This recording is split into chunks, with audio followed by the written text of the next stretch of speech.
You heard of this podcast or taken a look at the list of who's on there? Because you may know some of the people. I definitely looked at the list. Honestly, I hadn't heard of it, so I was glad to know about it, and I'm gonna share that with others. The conversations that I have with Jeff Galloway or just some of the older folk from the late '70s or early '80s, there's a romantic air to that group. Time's gone by, certainly running slow is one of the reconciliations that we all have to make. That is just how it is. I saw Mark Muggleton was in there, and that was curious. Hadn't thought about him for quite a while.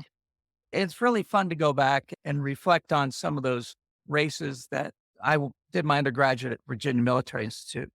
And one of our arch rivals at the time was William and Mary.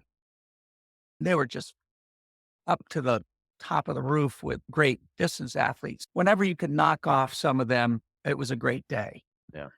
Yeah, same thing was true with West Virginia and Carl Hatfield. I could stay with him for a few miles and then we were all toast. He was just so good. He's an interesting guy. Certainly was an interesting competitor. We're very close in age. The times that I competed against him, he was a worthy competitor as an announcer, a TV guy, and so on. I had occasion to bump into him periodically. He was usually an invited athlete just because of his notoriety. There was a race in the late '80s in West Virginia. He would be there. And once you got him going, he was nonstop. Yeah. And he could recall in great detail every element of a race, whereas I couldn't remember what I had for breakfast. There he would be more demure because he was a great athlete, but now he's around the creme de la creme. He was grateful to be included. So you're right. He could write a great book. He should. It shouldn't be just another autobiography, though. It should be more about lifestyle and how he's managed his life.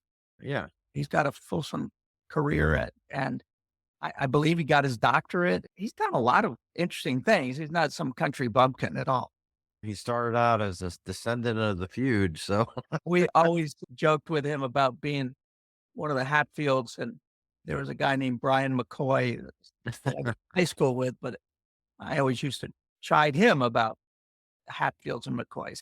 Welcome to Running in the 70s, where we interview, meet, and get to know athletes of all kind who were running in the 70s. I'm your host, Matthew Kleinowski.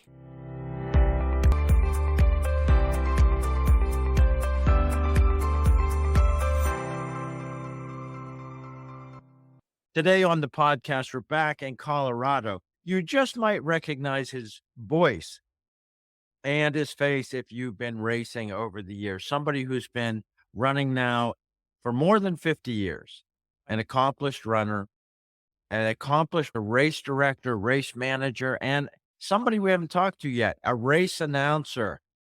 Let's talk today. Welcome and meet Creigh Kelley. Hi, Creigh. Good morning, Matthew. It's great to be here. And I always enjoy reflection. My significant other, Renee Hamilton, and I will sit and have a cocktail and I'll say, I look back. How did all these decades just scream by? But look at all the fun things.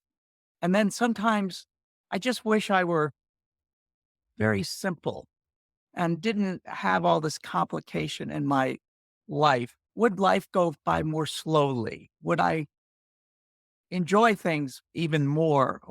And I said, but I'm stuck with who I am. It's great. Great to be on your podcast. And this is going to be fun. Let's talk about your origin story as a competitor or runner. How, when, and why did you become a runner? That is such a curious story. Westport, Connecticut. My family was very modest means. Moved there when I was 8 years old. We lived on a little saltwater tidal pond, the Mill Pond, down by the Old Mill Beach. And it was idyllic in terms of being a kid because there was a pond right behind my house that we could go and row a boat on or canoe. I found my way into being a juvenile delinquent pretty quickly. Was proud of being the leader of a small gang of kids. And I was difficult for my parents. This was right up till I was about 12 years old or so. I was in 10th grade in the spring of my sophomore year. And I had joined a gang. The gangs were very different back then. They were social, but they also was all about fighting. And you meet up after school and have a fight, or not a rumble classically, but one-on-one. And I was a skinny kid. My dad was a corporal in the Marine Corps in the Second World War, and he was concerned that I wouldn't be able to defend myself. So he took me down to the local YMCA and had me take boxing lessons with the sole purpose of making sure I could defend myself. This was awesome because as soon as those lessons were over, I went down to the beach, picked on the bully that always picked on me and broke his nose. And my sophomore year, I was going out to the parking lot at Staples High School to have a fight. My gang against another gang. I was a pointed hitter. One of the coolest guys in the school also was a member of our gang. It was really odd because he's really popular and I was nothing. And he said, "You're not fighting today." I said, "What do you mean? I got to fight." And he goes, "No, you're going out for track." I said, "What's track?" He said, "Just follow me." So we went to the locker room, got my gym uniform on, your sneakers and shorts and shirt. We went down to the track and I said, "What am I supposed to do?" He said, "You'll figure it out." The coach, who just died this past year, Coach Lane, Paul Lane, amazing man. He was the football coach and also the track coach. He said, "What are you here for, son?" And I said, and we always said, "Sir, ma'am." I said, "Track, sir." He goes, "Which event?" I said, "Track, sir." And he literally said, "You're going to be a distance runner. So I want you to go warm up and be back here in 5 minutes. You're going to be running the mile." And I said, "How do you warm up?" He said, "Just run around for a little bit." This is really the truth. I went to his house to talk to him a few years ago during one of my high school reunions, and he reflected on all of this. He remembered it. And he said, "You're going to run the mile." And I said, "How far is that?" He said, "You see that road around the football field? You'll run around that 4 times." All right. I ran a 5:45 mile. And he said, "You're on the team." And that was the beginning of it. That was the God wink when my buddy Kevin Cunningham insisted I go out for track, something I had no knowledge of. And so it began. And fast forward, by the end of my senior year, I took fifth in the state in the 2 mile. Amby Burfoot was in that race. He insists that he was first, but I'm pretty confident he was second. There was another guy that was better, Bob Beardsley, I think his name. We were only about 6 seconds apart. And he went on to Wesleyan. I went on to VMI. And I only went to VMI because my mother went to Sweetbriar. And so she wanted me to look at Virginia schools. So I applied to 4 or 5 of them and on the waiting list at UVA and waiting list at WNL. But VMI wanted to talk to me. And they had just built an indoor track that was one of the best in the country. It was a rubberized asphalt, 4 lanes in the straights, and it was just a beautiful track.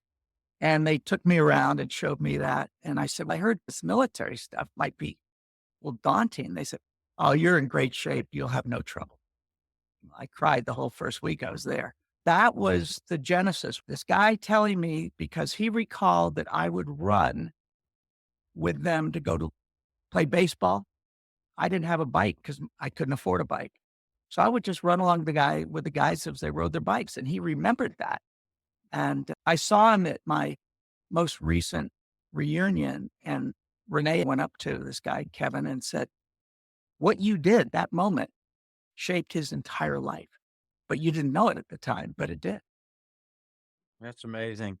Let me just get this on the calendar. What year was that, your sophomore year? And what town were you in? Let's see. Westport, Connecticut is part of Fairfield County. It's a very wealthy county. The school is one of the best in the country, public schools.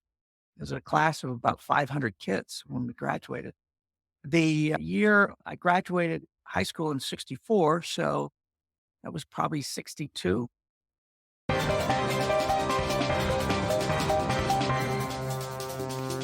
What happened to your gang participation after You know you what? started track? It just evaporated. I suddenly was being cross associated with it, took up all my time. Now, what I didn't tell you was that I was a smoker. Even as a sophomore, I was a smoker. And I remember coach saying to me, "Son, do you smoke?" And I said, "Yes, sir." And he goes, "Well, you can't smoke if you're on the team." I said, "Yes, sir." So I stopped, but I continued to smoke sometimes in the summers. I just didn't smoke while I was on the team. And that was acceptable. Nobody seemed to be particularly care about that. Even when I was at VMI in the summers, I would smoke sometimes and then get back in shape and so on. And I regret that. I sincerely regret that. I think I would have been a significantly better athlete had I not done that, but it was acceptable and nobody was telling me I couldn't. But yeah, that's neat to have that event that was one of probably several life-changing events, but such a significant one. It was No longer a ganger and a fighter.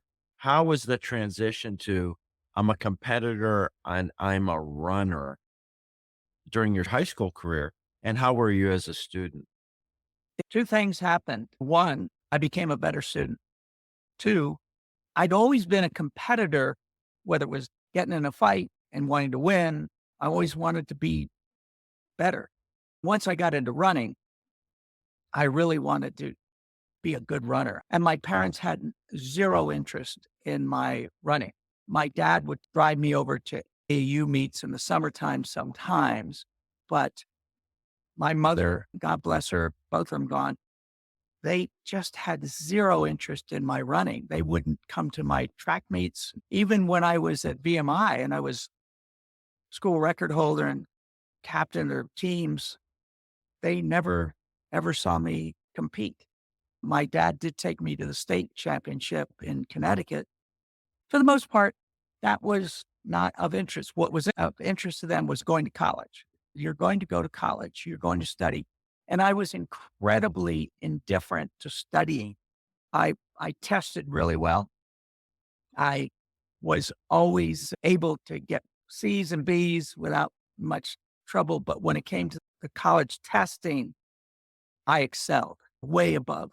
And my parents always lamented, said, if you just study, you do so well. And when I got to VMI, it was an intensely competitive atmosphere. So I was suited for that. You could yell at me, you could do whatever you wanted, but I'll find my way through this craziness. At Staples High School, I was a little bit surprised that I would be elected co-captain of the cross country team. Why me? I never saw any leadership component in self-reflection. Others did, but I didn't. And it was always surprising to me. Why me? Let me ask you one more psychological Sure. reflection. It's on competition. If you're in a fight and you lose, it's different than coming in second in a track race. How did you handle losing or disappointing performances once you got into competitive racing? That's a good question. It was always frustrating to me. Really liked winning when I did. But what I did realize and what was important to me being part of a team was, yeah, it's an individual sport running. But on the other hand, I'm part of a team. So I would run multiple events. I'd run the mile and the 2 mile. And by doing that, I would create a lot of points by getting second or third, better than just winning one event. That also happened in college. I ended up happily running in multiple events. I would literally run, back then it was the 3 mile, but I'd run the steeple and the 3 mile. And I can only imagine what I would have done had I focused on what I didn't. The point was, I always wanted to help my team. At the end of my freshman year at Virginia Military Institute, the track team's, what, 80, 100 kids. I was respectable, but I wasn't the fastest. But they did an election of the honorary captain of the freshman track team. And here I am from Connecticut, a northern town in a very southern college. And I was elected the honorary captain of the track team, which was much to the horror of the track coach at the time because he didn't really like me. I was always surprised, but I was grateful that I found that competing, as long as I put in my best effort and it was for the team, that was what psychologically made me feel like a champion. That's brilliant. This is just why I love doing these things. Everybody's going to relate to so much. When I talk about it myself, there's those surprises that happen. And you Yeah. say, what's going on here? Is that me still? At what point did you say, you know what? They can't all be wrong all the time. I need to embrace leadership. Because I went to a military college and VMI has been around since 1839. I knew that I was forced into competition. I'm not talking about running. I'm talking just in general. You had to strive for excellence or they'd kick you out. It was a harsh environment. And I needed exactly that. I absolutely needed that discipline in my life. I was disciplined as a runner, but I wasn't disciplined as an individual. I floated along the first 3 years. I was a good runner. I even set a school record. It wasn't that good. At the time, it was good. I was cranking. But then you go to something called summer camp. Summer camp was basically boot camp for third lieutenants. You're not a lieutenant yet. You will be a lieutenant in another year. This was during the Vietnam War. So summer camp was important. That's where you're either going to sink or swim. Up to that point, even the military leadership at VMI were shaking their heads at me because, oh my God, this guy just won't shine his shoes enough. He won't do this. He won't do that. But I guess he's a good athlete. So whatever. And he's squeaking through. I got to summer camp. Now you're competing against all the ROTC kids in the nation from different elements, different states, but you're all crammed together. I ended up embracing that lifestyle. I became a barracks barber. I cut hair covertly at VMI, got caught a couple of times, but I made money that way.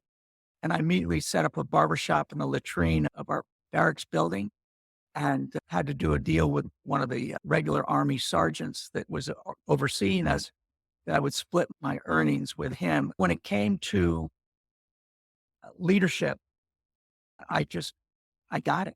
I figured it out, how to lead a patrol. I can remember running the mile in combat boots in under 5-minute mile in under 5 minutes. And it was like a camp record and everybody was stunned. How could he do that? I came out being what they call distinguished military student. I got back to VMI as a senior and everybody was shocked. The military leadership, the actual Army officers were just, but they had nothing to do with it. I had found my way to being a leader. I was also co-captain of the track and the cross country team my senior year. I just figured it out. Okay, I can do this and people will follow me.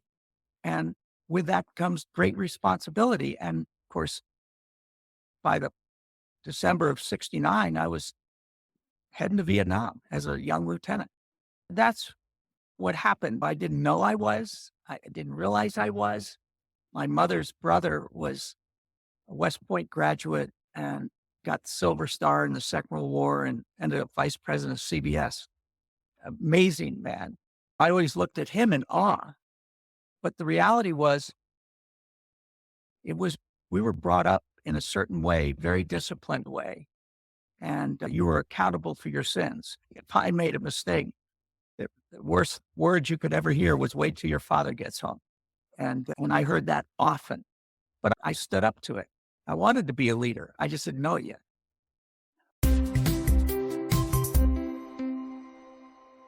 Before we move on to what happened at the end of your college career, let's talk about whatever you remember of running, equipment, abilities, coaching.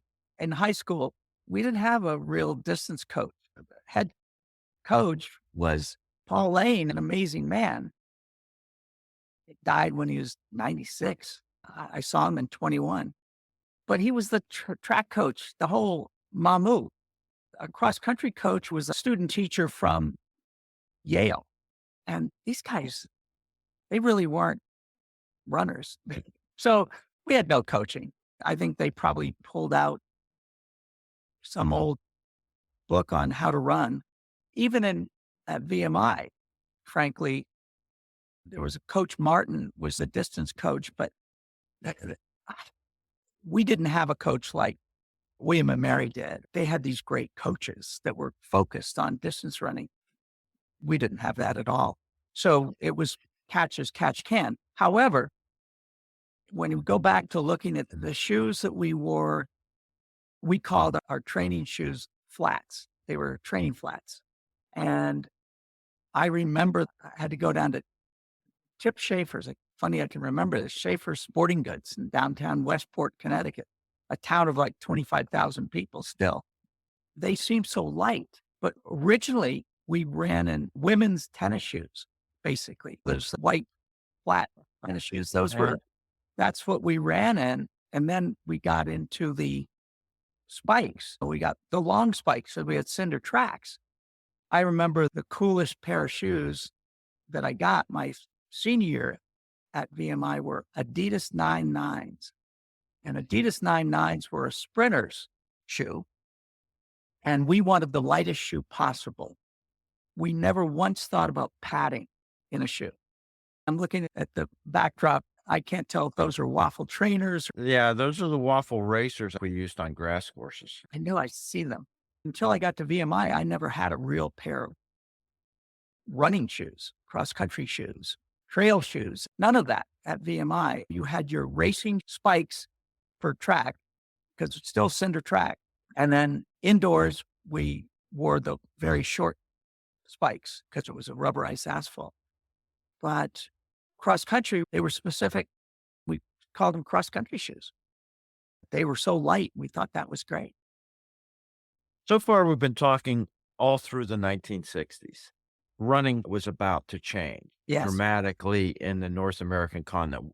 By the time you left VMI, apart from knowing the competitors in your local colleges, what was your worldview of running, and had you paid any attention to it? Yeah, I very much was following Jim Ryan. I thought he was amazing.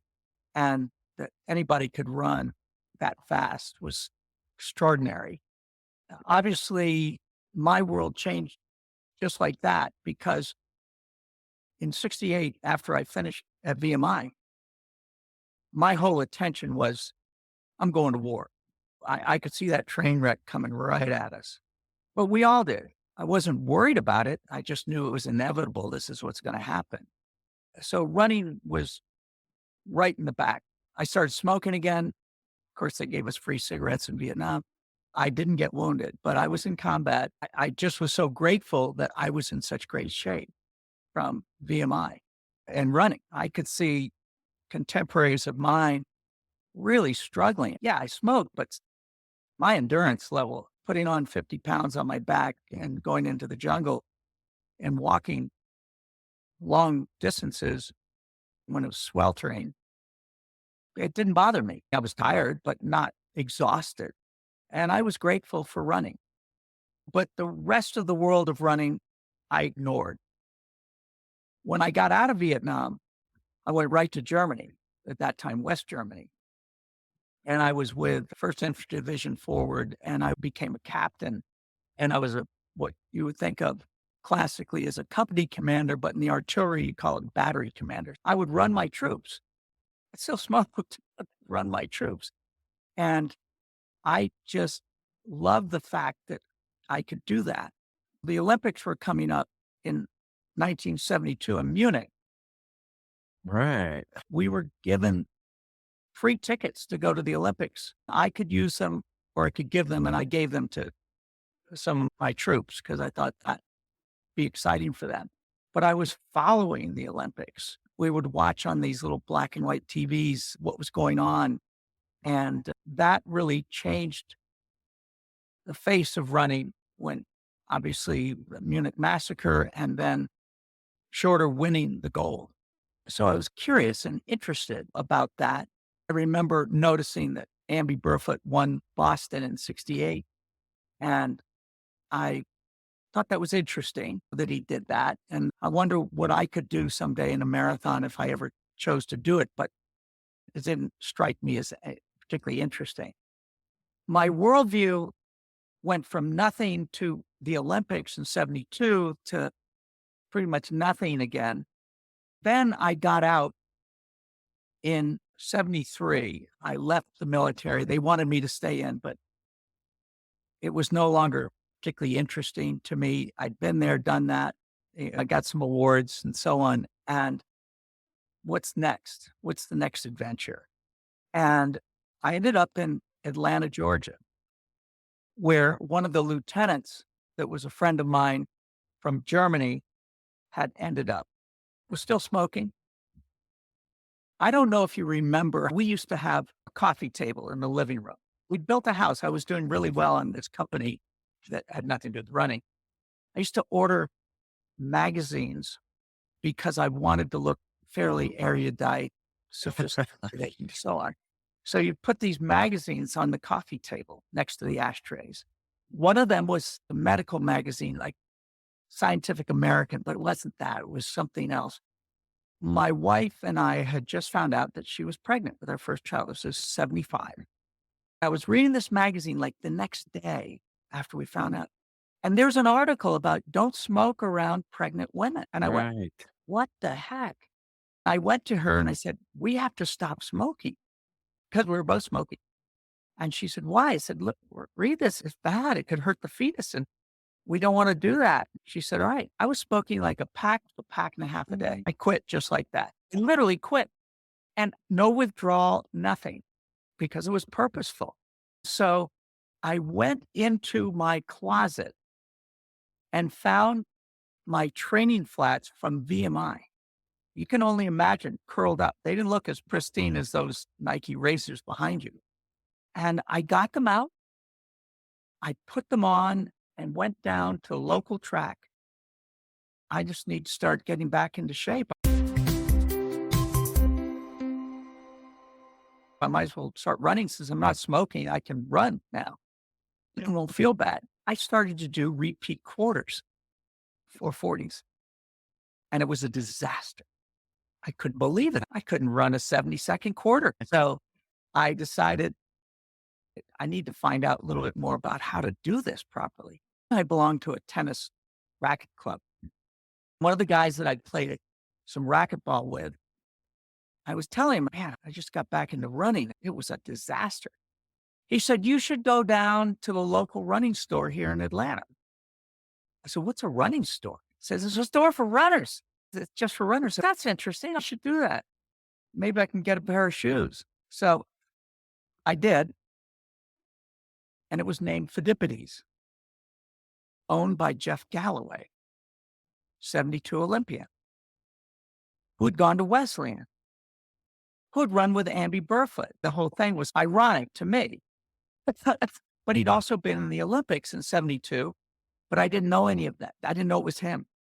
So I go into this running store and here's all these skinny guys. And they turned out to be Benji Durden, Jeff Galloway, 2 or 3 other guys that you would know the names of immediately. I said, I need to get a pair of running shoes. By another God wink, it was Jeff Galloway who helped me. The other guys are too egocentric time. Anyway, Jeff helps me. He says, you should get this pair of Nike Roadrunners. They're only $19.99. I went, wow, that's a lot of money, but okay. I was completely honest with him. I just started running again. It's really hard for me. And I need some guidance. Is there any guidance you have? He said, why don't I just coach you? Wow. I said, what? He said, you call me every week. I'll give you your workouts. I'm like, great. Sure. I, and this wasn't for pay. I was just going to get coached. I thought, what a nice thing for him to do. I joined the Atlanta Track Club because of him. This was in 75. And I'd been smoking for 7 years now. I was just taken by the whole concept of training. Because for the first time, here's a structured workout to do, not just that some coach posted on bulletin board. And I began to get better. I never would ever be the runner I was in college because I'd done too much damage, I think, to my lungs. But I was starting to run under 36 minutes for a 10K. I went, wow, I can run faster than 6 minutes a mile now. And I was satisfied with that. But as we got more and more into it, I started to get excited about this concept of a running store. One day, he called me. It was a Saturday. He said, do you have time to come down to the store? I want to introduce you to somebody. And I said, sure. By this time, I knew he was a famous guy and he'd written books, was really extraordinary person. So I go down and it's John Parker. John Parker, he'd run on the Florida Track Club with Frank Shorter and some of the other really notable guys. John Parker was writing his book, Once a Runner. I don't know if you ever read it. Of course. Yeah. So Everybody needs to read that book. Who's a runner? Yeah. it's still relevant today. We go to this little restaurant next door, a pizza place, and he's got the galley sheets. The people of our generation know where galley sheets are. Today, you wouldn't, but these long sheets. And he and Jeff were going over paragraphs, editing.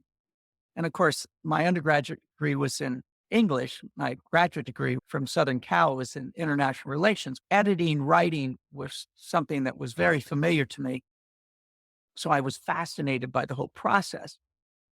And eventually I got his book and he autographed it. And backing up to that moment, I was just intrigued by the whole world of running was getting bigger. People were writing books. They were getting older, but they were running well. And the marathon was important. Just so much was happening around me that I was completely intrigued. Meanwhile, I was in this very successful career after about 3.5 years working for a company that put on hiring conventions. I had been traveling around the Southeast United States, giving talks to separating junior military officers because the military was shedding a lot of its officer corps because they didn't need them anymore. War was over. So these young junior officers were great candidates for business and industry. They would go to them for free. The companies would pay us a fee to hire these people. So it was free to the participant. We got paid. The company was happy. It was a very successful business model. I was learning to be a public speaker because I had to give these job search seminars, which eventually the military, while I was in the reserves, asked me if I would make training tapes, which I did, which I still have copies of, which they used around the world in military bases to help people understand how to write a resume and all this other junk. I liked being in front of people and I liked being on a microphone. That was interesting to me. But what I really liked was that running store idea. One day I told my wife then, who's still a good friend, I said, we're leaving. I was making substantial amount of money and was living large, had built a house. I had everything you could possibly want. And I was enjoying my running so much. I was competing, not great, but I was starting to run under 33 minutes for 10K. Life was good. So we're moving to Colorado. I'm going to open up a running store. And she said, what? Wait, what? And so I said, yeah, I can see it. It's the future. Running is going to become big. And I want to be a part of that. And she said, oh, that's all our money. It's going to go into a running store.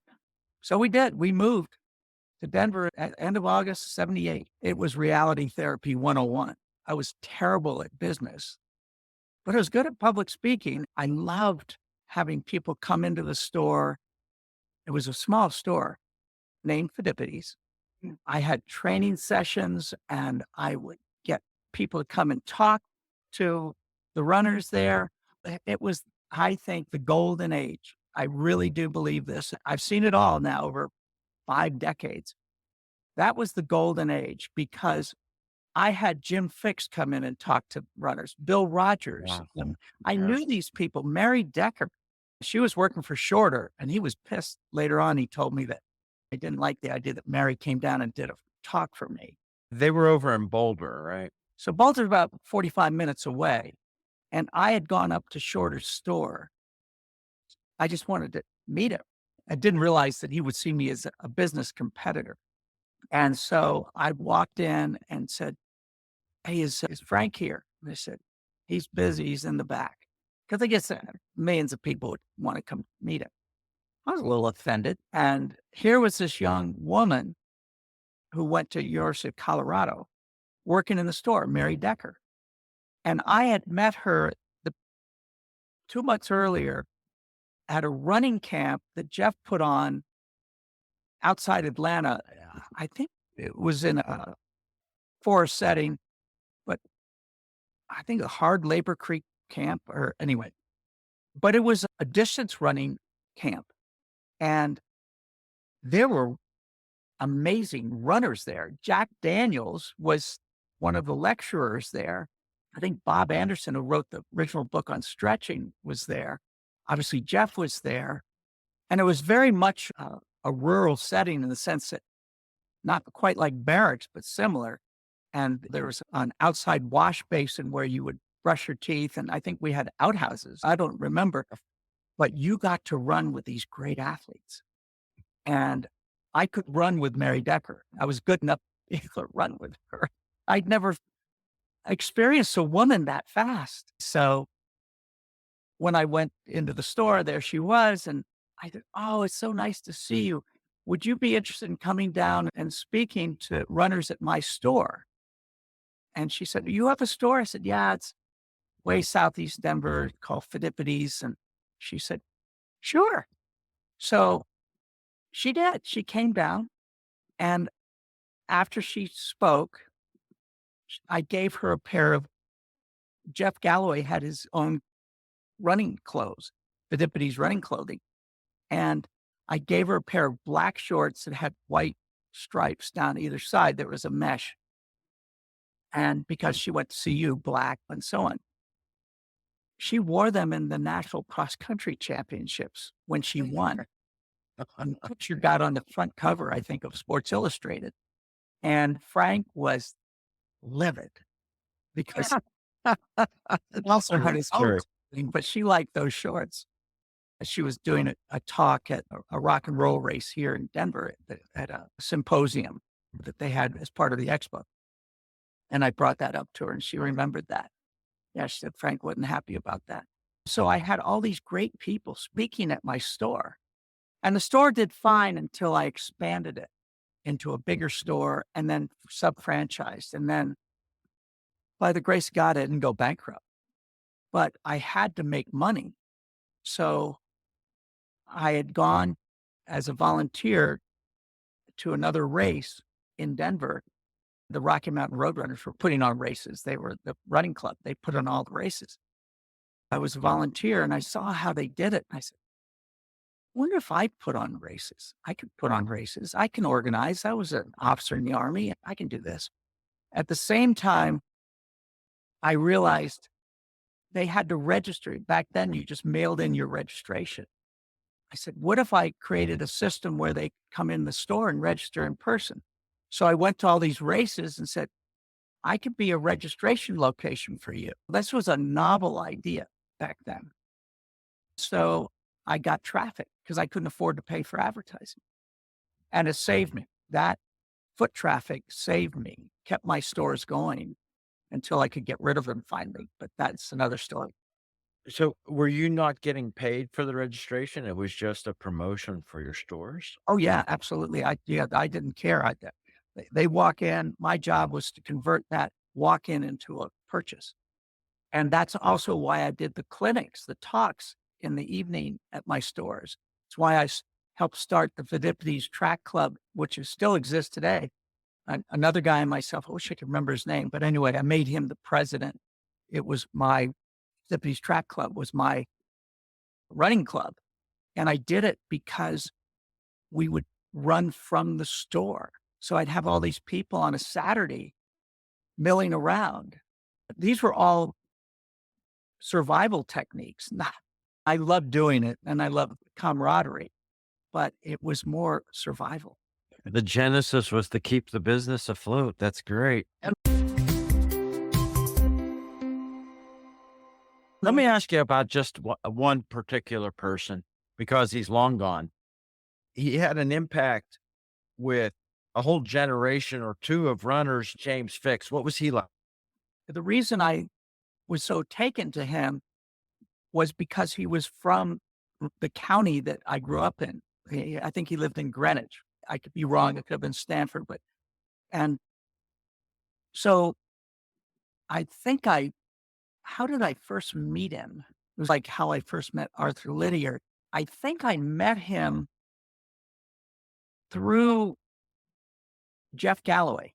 I'm almost positive. I knew he was coming to Colorado to do a promotion for his second book. I wrote to him. Back then you wrote letters.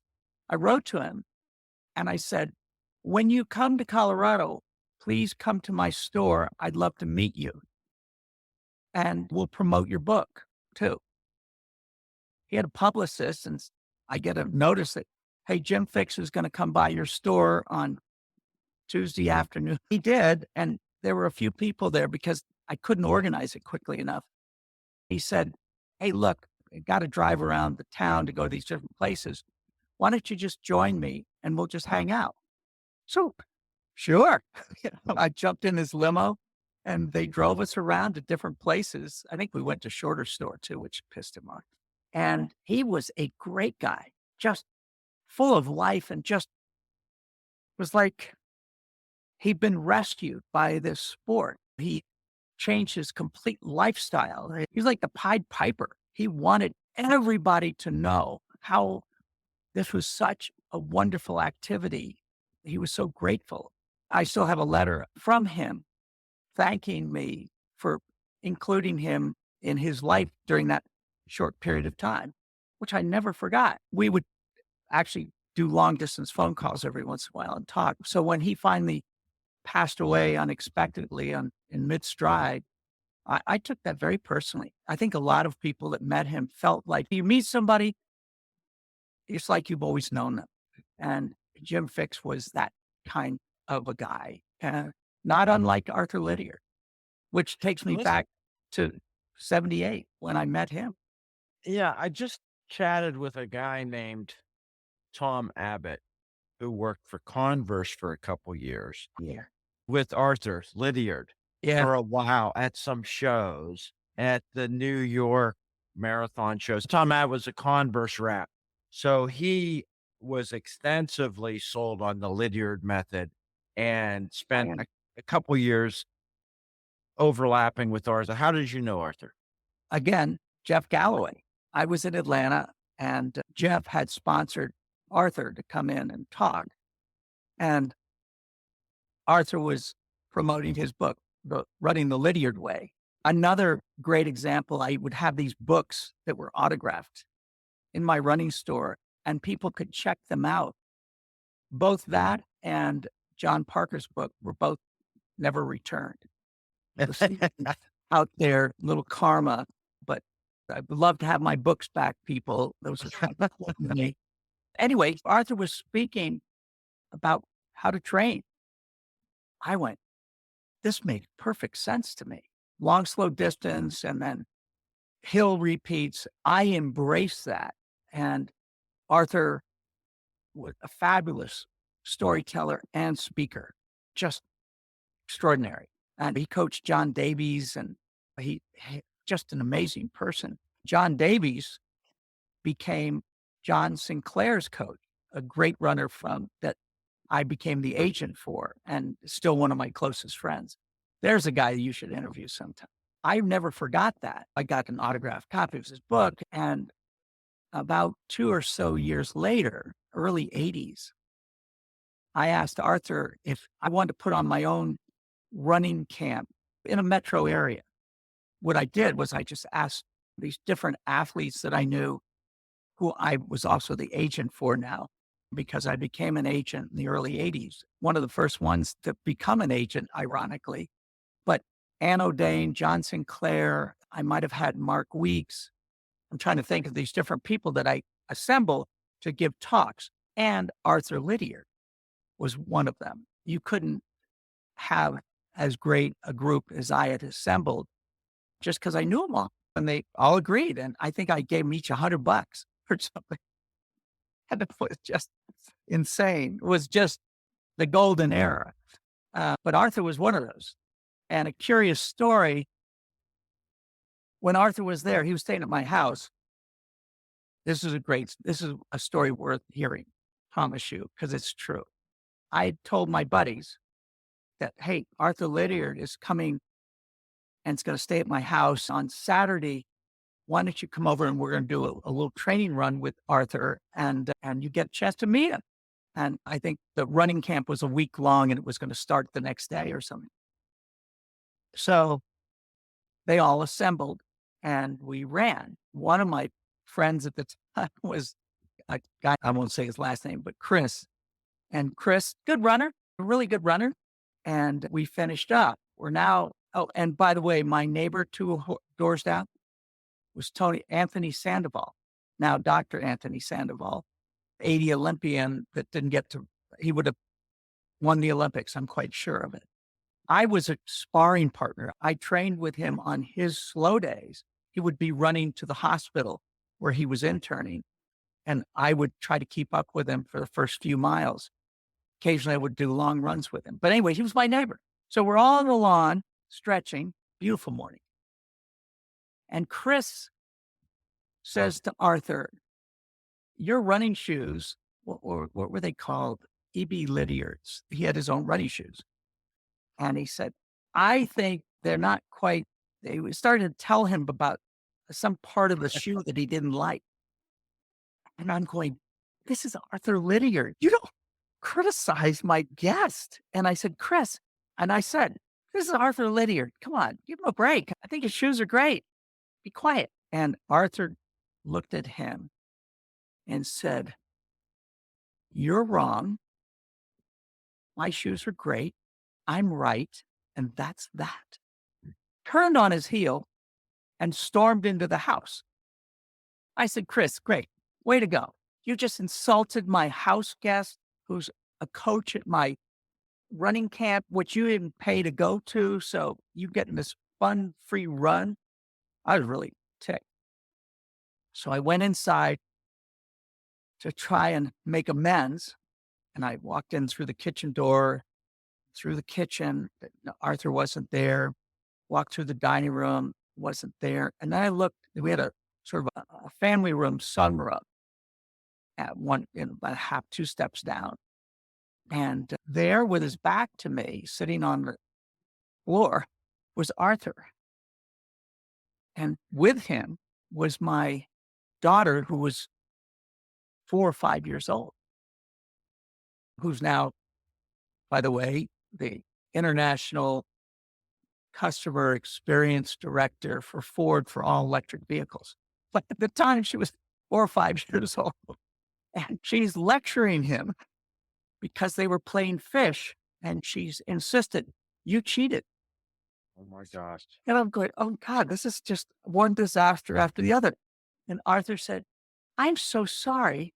What did I do wrong? And she said, you did this instead of this. She said, I'll do it better next time. Can we continue to play? Tiptoed out. And then I realized there's the man. There's the gentleman. And for that moment, I forever was grateful that he was my friend. I don't know if I'll put this in, but I'm going to ask you. Did you have beer in your house? I think Arthur certainly liked Yeah. beers. Yeah, we always had beer. Beer and wine. But he liked beer. Yeah, but he didn't like American beer particularly, but he definitely liked beer. he was almost curmudgeonly, very definite in his point of view. Arthur Lydiard knew coaching, knew athletes so well.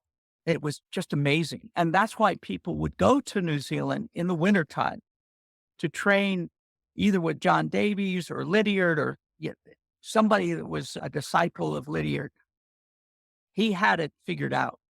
That's why John Sinclair and Ann O'Dane became such great distance athletes. They were both very good, but Arthur Lydiard through John Davies made them great runners. I mean, they became the two dominating American distance stars for a decade in America. And I think his had a profound influence on millions of runners and coaches. Let me ask you, I want to also go back to John Parker and his book, just Yeah. because, and there's something I always wondered about this. Did you talk about the content? Okay, Yes. Frank Shorter's in the book. Yep. Jeff Galloway's they're all in the book in different personalities. There's another name he used the real name of. Do you know who the second know. guy? Then Yeah. I know who it is. Was it I'm, Jeff it's like, Galloway? this is quizzing you. Sam Bear. Oh yeah, Sam Bear. Yeah. Oh, my Sam God. Bear's in that book with his real name, but he's not in there. He's just, the Sam Bear. So, some of the other guys, including, I think, a New Zealand runner in there under disguise. Yeah.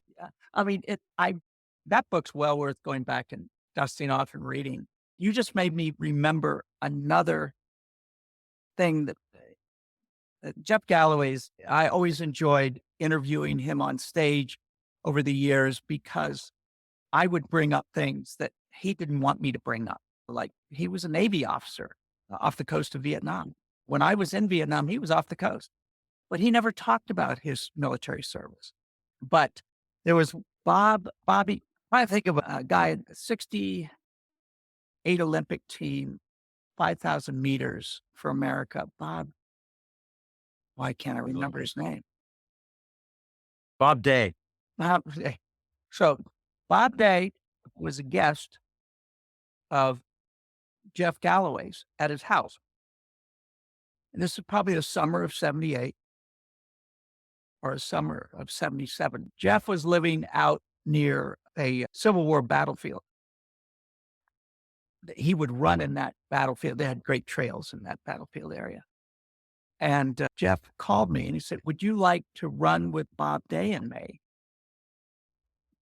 Tomorrow morning. I said, really? Because I knew who Bob Day was. And now it's two Olympians. I said, sure. He said, be at my house at 6:30 in the morning. 6:15, I'm parked in his driveway at Parade Rest, standing there waiting. And Bob Day, no. Yeah. Now, Jeff Galloway walks outside to get milk out of the milk box, back then, milk bottles. And he said, what are you doing standing out here? Come on in.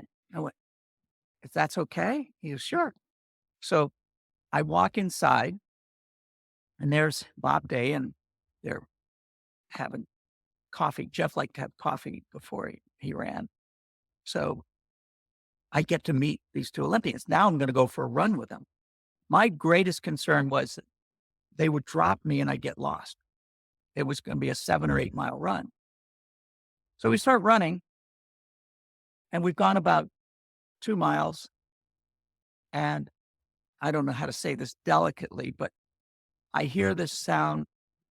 It sounded like a frog or something. I wasn't sure what it was, but I wasn't going to say a word. Jeff said, did you hear that? And Bob says, what was it? He said, that's a barking tree spider. I said, barking tree spider? I said, what's a barking tree spider? And we're keeping running. And I hear it again. There's another one. I said, they sound close. And he said, yeah, you don't want them to jump onto you because they can have bad bite. But after a while, they just started laughing. They couldn't stop laughing. And I realized that I had just been taken in the inside joke, which I've used periodically in my running career since. But they didn't drop me. They had nonstop conversation. I wish I had a recording of that conversation because the Olympics were in their near past. If you think about it, this was 68 and 72, and they knew everybody and everything. And so I always remember that as one of the archetypical training runs that I was so blessed to be able to do. When you get to do things like that, you don't take them for granted. And I never did. Running with Ann O'Dane and on training runs, right, for a period of time, I represented Uta Pippig, and before she fell out of grace, and helped her buy her first house and with the tax trust. But anyway, the point is, I would go on training runs with her and just said, I got to pinch myself. How do I get to do this? I get to do things that no one else gets to do. And I was so immensely grateful that this sport was given to me by all these circumstances that blended into my career that otherwise I would never have been able to do. And I took them for granted sometimes, but as I got older, I recognized the value of them. Yeah. We've just met for doing this interview, but it's obvious your nature of gratitude and good nature has probably contributed to people trusting you quickly, connecting and relating to you and saying, yeah, come on in. Oh yeah, absolutely. I always said in reflection, if I'd only had a guest book at wherever I lived, that the people that have stayed at my home, different places for the past 40 some years would be a who's who. Arthur just being one, but Herm Atkins was another, Dr. Herm Atkins. I can remember my children were fascinated by him because it was the first person of color they'd ever met. And here he was staying at my house. And we as runners, we took these things for granted. We were colorblind. We just didn't care. Not only is he a doctor, but he's fast. And so I was Anthony Sandoval when I would run with him, but he just 2 houses down. But we would run with him and on long training runs, and he would always negative split. So we could run with him for maybe 10 miles on a 20-mile run. And after that, he would literally excuse himself and then just gone. Let me ask you about the other community, the rival community